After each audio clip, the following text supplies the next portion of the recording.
Okay, we have got to the end of day 16 of the Undercover Policing Inquiry, Tranche 3, Phase 1. We have been hearing the live evidence of Suresh Grover, who has given quite an in-depth, very articulate set of evidence to the inquiry. I'm joined by Eveline Lubbers from the Undercover Research Group. Eveline, what have you made of what we've heard from Suresh today? Well, he has like a long history of supporting Black family justice campaigns. And he has been asked loads of questions about how the various campaigning groups work together or did not work together. There was a lot of prying into differences between groups, strategy differences.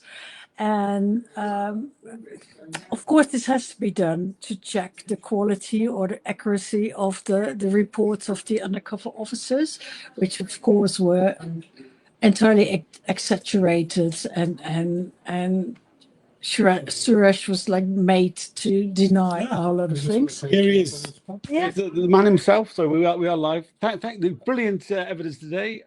Thanks for doing it. Anything you want to say? We'll just broadcast another reaction. We don't know. He doesn't want to do it. He has, to be fair, Suresh has been speaking all day, like at great length, incredibly articulately.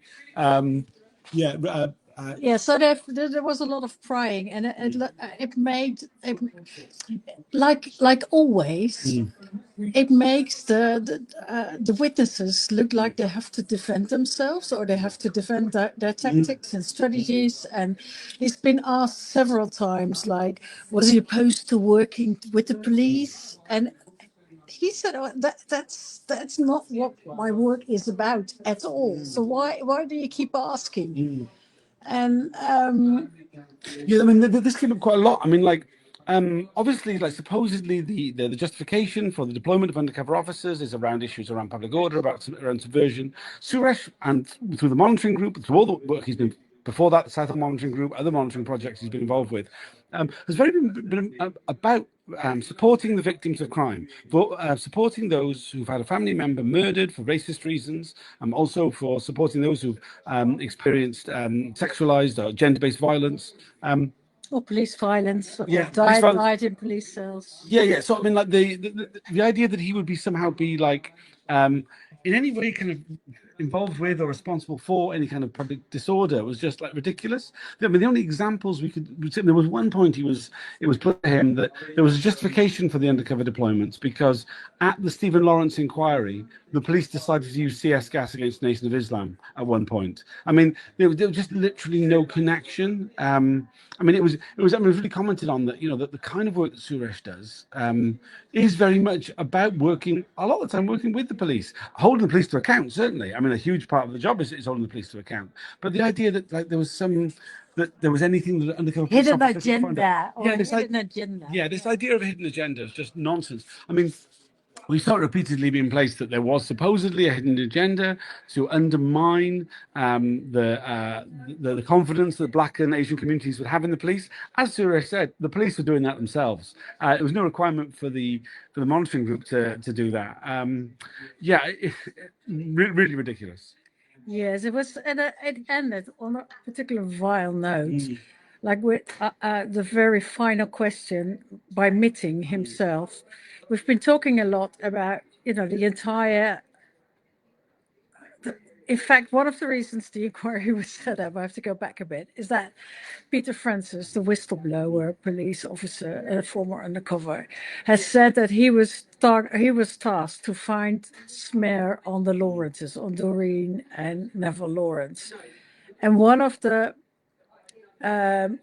things that rumors that circulated at a certain point, was that Doreen and Neville had separated, but kept that secret to keep up like a front, like a united. Keep up appearances. Yeah, keep up appearances in the campaign, because otherwise they would just, it was a distraction.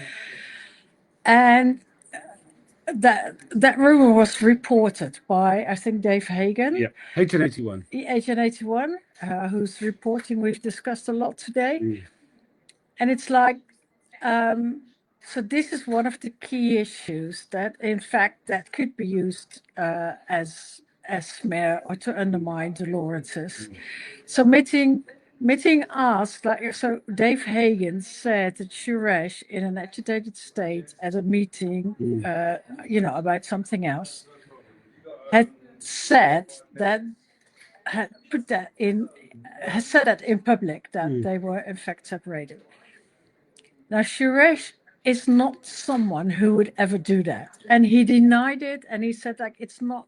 Why would the only time I talked about that was with Neville and Doreen in their room at their house. I would never say such a thing. And then meeting went on and on and on about, like, so if you didn't, sort of implicating that he didn't believe that, who else would have done that? And like At that particular at meeting. that particular meeting, and Suresh went like, he wanted to answer that question, but of course he couldn't remember that specific meeting and who he was asked who were there, who were speaking, who else could have said that, sort of making that thing very important, but also because he just couldn't answer it, making him look very sort of unwilling or sort of unbelievable. It was a really ridiculous, like suggestion that somehow, though it's kind of acceptable that perhaps HN81 cover name Dave Hagan was wrong that Suresh Grover had said that this particular fact, that it must have been something that happened at that meeting that it meant that information had been inserted in. Like, not even considering that perhaps that information had come from any other number of sources that the police use, and then had been put into that report by Dave Hagan because he knew it and thought it would, adds to the level of justification for his deployment. It did feel very strange. It suggested a lack of intellectual curiosity by the chair. It also, I mean, like, of all the people who have given evidence to the inquiry, the most considered speaker, the most measured speaker in all aspects of it. I mean, anybody who knows Suresh Grover, I mean, he is so measured, he is so considering with what he says. The idea that he would have blurted out such a personal, private piece of gossip at a public meeting, I mean, it's utterly ridiculous. And I don't know what it was, but the way Mitting kept on going with his questions made it accusing, made it it was quite disgusting. It left like a really nasty aftertaste. Though maybe it's better to focus on, like, Suresh did, like a sort of final speech, which he had. Just quickly. I mean, it was before we got to further questions. Suresh said it was okay if he said that he had pre-prepared it, but he pre-prepared it during the break. Now, during the break, I do these videos, but they're very short breaks. So I mean, like, it was something he'd hastily put together. Oh, that I could ever be so articulate in such a short time to write something. But yes. Yeah. So he wanted to say that the monitoring group has worked very well, like within this inquiry, and he paid his respect to the women who have been deceived into relationships, to cops for doing all the reporting, So that was that's the campaign opposing police surveillance reports, not actual cops. I mean, it is the worst named organisation I've ever been involved with. But yes. So they're doing all the written reports about the hearing days. He basically thanked the Undercover Research Group for our research twice, and implicating you as well. So he's very. I named you personally. Yeah, but that was in another context. That was for a piece of information I'd given him. And also, yeah, he said that, like, and of course the family justice campaigns, and that we all need each other to continue to put pressure on this inquiry. And that was, yeah, he was like almost touched by, like sort of realizing how far we've come. And I think that is the thing that we need to remember about today, and not that last bit that we don't talk about anymore. I mean, there was a second half of his written statement where he talked about how society now is so much worse, about the increase in racial violence, the rise of racially motivated rape. He's two examples of that, about how the far right has been emboldened by successive governments, about the demonization of migrants. I mean, we've just seen today that the refugee status is now going to become temporary, not permanent. We've heard recently with the Home Secretary talking about stripping valuables from asylum seekers when they arrive. Horrific things, which reminiscent of what Nazi Germany did. Lots of examples of that being shown in the media. And I think, you know, we do. One of the reasons why often people say to me, "Oh, there should be so much more interest about the Undercover Policing Inquiry," and I always say, well, the lack of interest in the media of historic civil liberties abuses is directly connected to the lack of interest right now in those things. You know, the state, it is objectively worse. People are going to prison for 4 or 5 years for taking part in a Zoom meeting, not even actually taking action, just being part in organising of things. We live in incredibly dark times, and I think it was really important the way that Suresh really brought that back.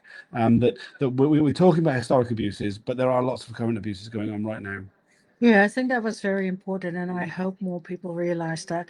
And I must say, like, you know, like the Macpherson inquiry that looked into Stephen Lawrence investigation and came out with, like, the conclusion that the Metropolitan Police is institutionally racist, which it still is, and it has been repeated since, and that hasn't changed in the last 30 years.